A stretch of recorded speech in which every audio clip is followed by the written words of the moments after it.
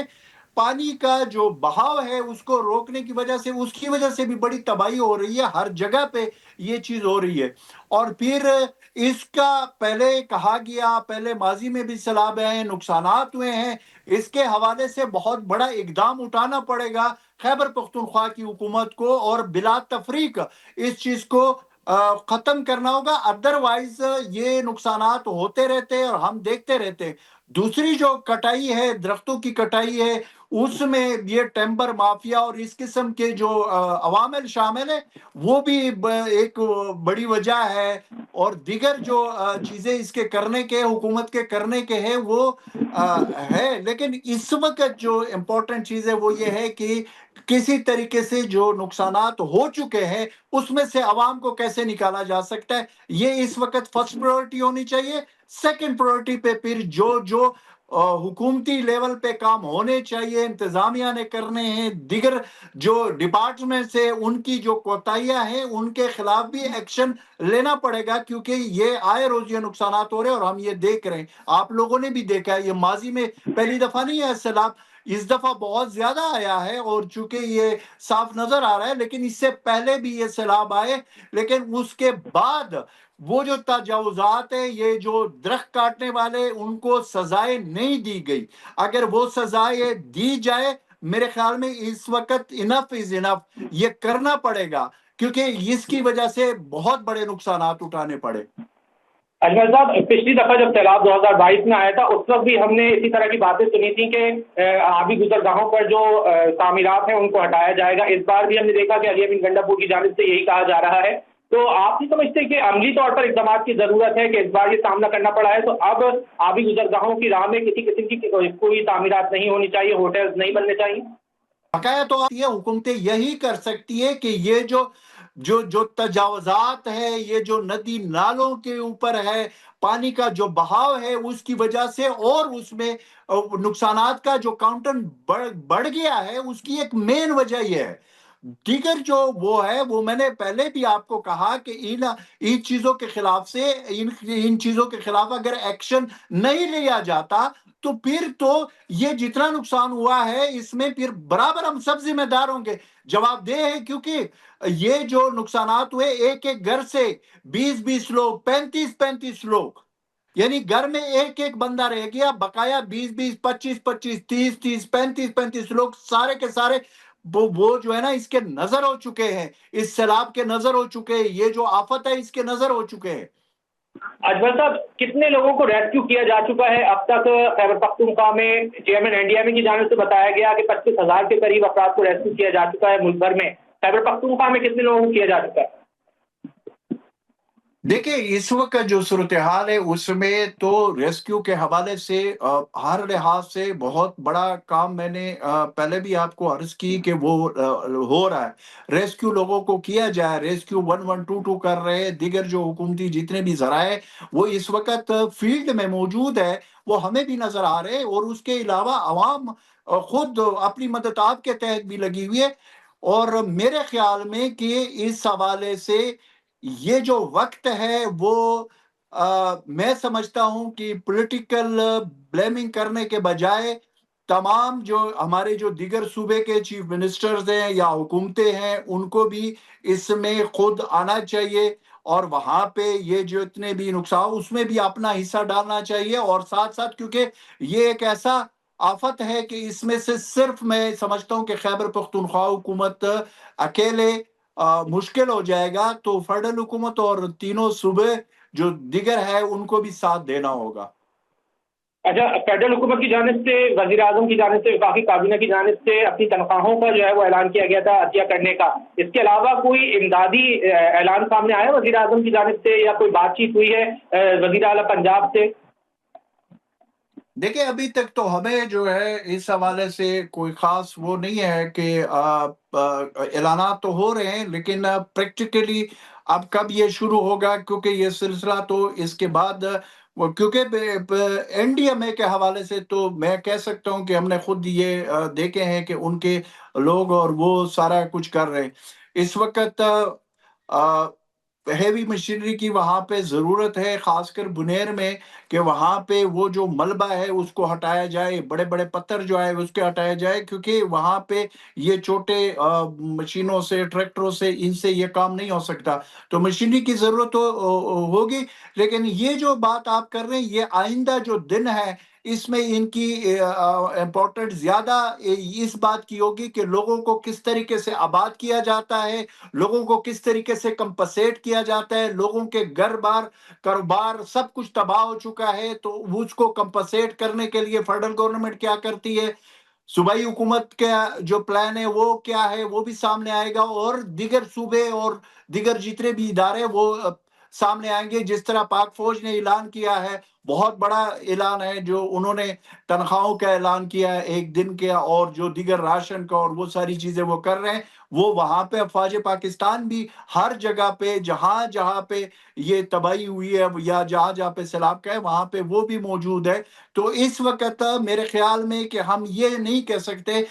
یہ ضرور کہہ سکتے کہ اس وقت ہر لحاظ سے ہر کوئی اپنے تہ تک لگا ہوا ہے اور کوشش ہو رہی ہے، جذبہ ہے لوگوں میں. ناظرین، ملک بھر میں اس وقت طوفانی بارشوں اور سیلابی صورتحال کا سامنا کرنا پڑ رہا ہے، جس کی وجہ سے اموات رپورٹ ہوئی ہیں اور 670 کے قریب NDMA کی جانب سے تصدیق کی گئی اموات کی، جبکہ سب سے زیادہ اموات خیبر پختونخوا میں رپورٹ ہوئی ہیں اور 372 کے قریب یہ اموات رپورٹ ہوئی ہیں خیبر پختونخوا میں. ناظرین، ایک بات جو کہ تواتر سے ہمیں سننے کو مل رہی ہے وہ یہ ہے کہ موسمیاتی تبدیلی کی وجہ سے یہ سب کچھ ہمیں سامنا کرنا پڑ رہا ہے. کیا ایسا ہی ہے؟ اسی حوالے سے بات کریں گے. ہمارے ساتھ موجود ہیں ماہر آبی امور ڈاکٹر حسن عباس صاحب. جی، موسمیاتی تبدیلی اپنی جگہ پہ، لیکن یہ جو نقصانات ہو رہے ہیں اس کی 99% ریزن ہماری اپنی مس مینجمنٹ ہے. جی اچھا ڈاکٹر صاحب، یہ مس مینجمنٹ سے آپ کی کیا مراد ہے؟ کیا اس سے بہتر کس طرح کیا جا سکتا ہے؟ دیکھیے، یہ تو پانی تو بلیسنگ ہے ہمارے لیے. ہمیں پینے کے لیے پانی چاہیے، ہمیں ایگریکلچر کے لیے پانی چاہیے، ہمیں انڈسٹری کے لیے پانی چاہیے، ہمیں انوائرمنٹ کے لیے پانی چاہیے. اور جب ہمارے پاس پانی آتا ہے ہمیں تو خوش ہونا چاہیے کہ پانی آ گیا ہے. لیکن مس مینجمنٹ اس طرح سے ہو رہی ہے کہ ہم پانی کے راستے میں بیٹھ گئے ہیں آ کے. کراچی سے لے کے اسلام آباد تک، اور اوپر جو ہے پہاڑوں میں چلے جائیں تو سوات سے لے کے تو پشاور تک، ہر جگہ پہ آپ نے پانی کے راستے جو ہیں اس کے بیچ میں آپ انکروچ ہو کے بیٹھ گئے ہیں. آپ کا لینڈ مافیا اس نے جو ہے جگہ جگہ پہ قبضہ کر لیا ہے. دریاؤں کے بیچ میں سڑکیں بن گئی ہیں، گھر بن گئے ہیں، ہوٹل بن گئے ہیں. جو 2010 کے فلڈ میں گرے تھے ہوٹل، وہ دوبارہ کھڑے ہو گئے. پھر وہ 2022 میں گرے، پھر وہ دوبارہ کھڑے ہو گئے. اب 2025 میں جو چیزیں گر رہی ہیں، مجھے پتا ہے کہ یہ یقین کے ساتھ کہہ سکتا ہوں کہ 2 مہینے کے بعد جب یہ سیلابی صورتحال وغیرہ ختم ہوگی تو وہیں پہ وہ دوبارہ ہوٹل موٹل سب کچھ کھڑا ہو جائے گا، اور پھر اسی راستے میں آ کے بیٹھ جائیں گے. پھر 3-4 سال بعد اس طرح کی بارشیں ہوں گی. اچھا ڈاکٹر صاحب، اس صورتحال کا سامنا تو ہم نے مستقبل ماضی میں بھی کیا تھا کہ جب سیلاب آیا تھا 2022 کا، اس وقت بھی یہی صورتحال تھی کہ راستے میں ہم نے ہوٹلز بنائے ہوئے تھے، رہائشی آبادیاں تھیں. پھر سیلاب آیا تو وہاں پر ہمیں مشکلات کا سامنا کرنا پڑا. اب وہی صورتحال ہے، تو ہم نے وہاں اس وقت سبق نہیں سیکھا کیا؟ دیکھیے، یقیناً نہیں سیکھا، کیونکہ اگر سیکھا ہوتا تو دیکھیں وہ جو اپنی غلطی سے سبق سیکھتا ہے وہ دوبارہ اس کو ریپیٹ نہیں کرتا. غلطی کرنے میں کوئی حرج نہیں ہے، ہر بندہ غلطی کرتا ہے. پرابلم اس وقت ہوتی ہے جب آپ غلطی کو ریپیٹ کرتے ہیں، دہراتے ہیں آپ اپنی کسی غلطی کو. مسئلہ وہاں سے شروع ہوتا ہے، اور یہی مسئلہ جو ہم فیس کر رہے ہیں بتایا جا رہا ہے. دیکھیے، کلائمیٹ چینج کا کس کو نہیں پتہ. 2010 میں جو فلڈ آیا، جہاں جہاں سے پانی گزرا، جس جگہ سے لوگوں کے گھر ٹوٹے، ہم نے اس سے کوئی سبق سیکھا نہیں. ہم نے ادھر ہی دوبارہ گھر بنا دیے. 2022 میں فلڈ آیا، پھر جو کچھ ہوا، جو نقصانات ہوئے، بس ہمیں تو صرف یہ ہوتا ہے کہ یار ایک دفعہ کوئی نقصان ہو جائے، اس کے بعد میں ہم عالمی جو ہے دورے شروع کر دیں دوسرے ملکوں میں. جو ان کو کہ یہ دیکھیں جی، ہم مارے گئے، ہمارے اوپر کلائمیٹ چینج آ گیا، اور ہم ایک وہ مظلومیت کا کارڈ پلے کرتے ہیں، اور ہم امداد اور قرضے اور پتہ نہیں کیا کیا لینے کی کوشش کرتے ہیں. لیکن پلاننگ میں ہمارے پاس کوئی بھی کلائمیٹ ریزیلینٹ پروجیکٹ نہیں ہوتا. آپ کی جتنی بڑی بڑی انویسٹمنٹس ہوئی ہیں پچھلے آپ پچھلے 6-7 سال کی آپ دیکھ لیں، بڑی بڑی انویسٹمنٹ جو سرکاری طور پہ ہوئی ہیں، کوئی ایک ایسا پروجیکٹ نہیں ہوا جو کلائمیٹ کمپیٹیبل ہو، کلائمیٹ ریزیلینٹ ہو. بلکہ ایگزیکٹلی ان پروجیکٹس کے اوپر خطیر رقوم خرچ کی گئی ہیں اور ابھی بھی کی جا رہی ہیں جو کہ کلائمیٹ چینج میں بربادی کا باعث بنتے ہیں، اس طرح کے ایونٹس میں بربادی کا باعث بنتے ہیں، اور ہماری غلط انویسٹمنٹس ہو رہی ہیں. ہم اپنی غلطیوں سے سیکھنے کے بجائے ان کو دہرا رہے ہیں. اب اگر آپ کو یاد ہو تو 2018 میں ایک بہت بڑی کمپین چلی کہ 2025 میں پانی ختم ہو جائے گا. وہ کمپین چلانے والے کون تھے؟ وہ ایک رپورٹ کا ریفرنس دیتے تھے کہ یہ رپورٹ آ گئی ہے، اس رپورٹ نے کہا کہ 2025 میں پانی ختم ہو جائے گا، اور وہ رپورٹ بنانے والوں کا آج تک ہمیں نام نہیں پتہ چلا کہ وہ کون تھے، لیکن پہنچ ان کی اتنی زیادہ تھی اور وہ اتنے پاورفل لوگ تھے کہ انہوں نے اس وقت کے پرائم منسٹر کے منہ میں ورڈز ڈالے کہ جا کے جو ہے نا اپنے قومی خطاب میں یہ ورڈ بول دو کہ 2025 میں پانی ختم ہوگا، لہٰذا ہم نے ڈیم بنانے ہیں، ڈیم فنڈ اور اس طرح کے جو ہے نا نامعقول باتیں شروع ہو گئیں. وہ جو پیسہ ان دو بڑے بڑے سٹرکچرز کے اوپر لگ رہا ہے اور ابھی اور پتہ نہیں کتنے اور سال تک لگے گا، اگر یہ وہی پیسہ ڈائیورٹ ہو جاتا ہے کلائمیٹ کمپیٹیبل ماڈلز بنانے کا، لوگوں کو دریاؤں کے راستے سے نکالنے کا، کلائمیٹ ریزیلینٹ سسٹمز بنانے کا، تو آج ہمیں یہ اموات اور یہ ٹریجڈیز نہ دیکھنی پڑتی جو اس وقت ہم دیکھ رہے ہیں. اس قسم کی رپورٹ اور اس قسم کی لابیز نے ہمارے ڈیسیژن میکرز کو بیوقوف بنایا، غلط انویسٹمنٹ کرائی، اور اس کے بدلے میں آج ہمارے لوگ جان سے ہاتھ دھو رہے ہیں. اب میرے خیال میں اب یہ بہت سیریس اور سنجیدہ معاملہ ہو گیا ہے، جدھر سینکڑوں کی تعداد میں ایک ایک دن میں ایک ایک شہر میں لوگ جو ہیں وہ جان سے ہاتھ دھو رہے ہوں، تو یہ معاملہ بہت سیریس ہوتا ہے. اب ہم نے فیوچر میں اس قسم کی کسی الٹی سیدھی رپورٹ پہ کان نہیں دھرنے، اور ہمارے جو ابھی کے ڈیسیژن میکرز ہیں ان کے تک یہ بات پہنچنی چاہیے کہ جو پرانے ڈیسیژن میکرز کی غلطیاں وہ نہیں دہرانی، اور ٹھیک قسم کی ایکسپرٹ ایڈوائس لینی ہے، نہ کہ ایسی ایکسپرٹ ایڈوائس جس کے پیچھے جو ہے وہ ویسٹڈ انٹرسٹ ہوتے ہیں کہ ہم ڈاکٹر صاحب ڈیسیژن میکرز تو وہی آگے پیچھے ہمیں نظر آتے ہیں، کبھی کسی کی حکومت آ جاتی ہے، کبھی کسی کی حکومت آ جاتی ہے، لیکن کوئی بھی اس طرح کے اقدامات کرتا نہیں ہے جس کی ضرورت ہے. سر دیکھیے میرے خیال میں ہمیں اتنا مایوس نہیں ہونا چاہیے. یقیناً ہم نے بہت سے ایسے کام کیے ہیں اور ہمارے ڈیسیژن میکرز نے بہت سے ایسے مطلب ہے کہ ڈیسیژنز لیے ہیں کہ ہمارا جو ہے وہ وقار بلند ہوا ہے عالمی سطح کے اوپر. ہم نے اپنے ایک بہت بڑے دشمن کو شکست دی ہے، تو اس طرح سے ہمیں مایوس نہیں ہونا چاہیے. ہم ایک قوم ہیں اور ہم بن سکتے ہیں، ہمیں صرف لیڈرشپ چاہیے اور اچھے ڈیسیژن میکرز چاہیے جو کہ اسکروٹنائز کرنے کی صلاحیت رکھتے ہوں ایک اچھے اور برے پلان کی، اور آلٹرنیٹس کو دیکھنا جو ہے وہ اس کو دیکھنے کی صلاحیت رکھتے ہوں. تو میرا خیال ہے کہ 2-3 اچھے ڈیسیژنز اگر ہو جائیں تو ملک کی تقدیر بدل سکتی ہے. اور یہ سیلاب اور یہ بارشیں جو اب کلائمیٹ چینج کی وجہ سے ایک مستقل عمل ہوگا آنے والے سالوں میں، یہ ہمارے لیے ہمیشہ رحمت بنے گی، ہمارے لیے زحمت نہیں بنے گی اگر آج ہم 3-4 اچھے ڈیسیژنز کر لیتے ہیں. اچھا ڈاکٹر صاحب آخری کوشچن آپ سے یہ کرنا چاہوں گا، مختصر سے اس کا جواب یہ دے دیجیے گا آپ کہ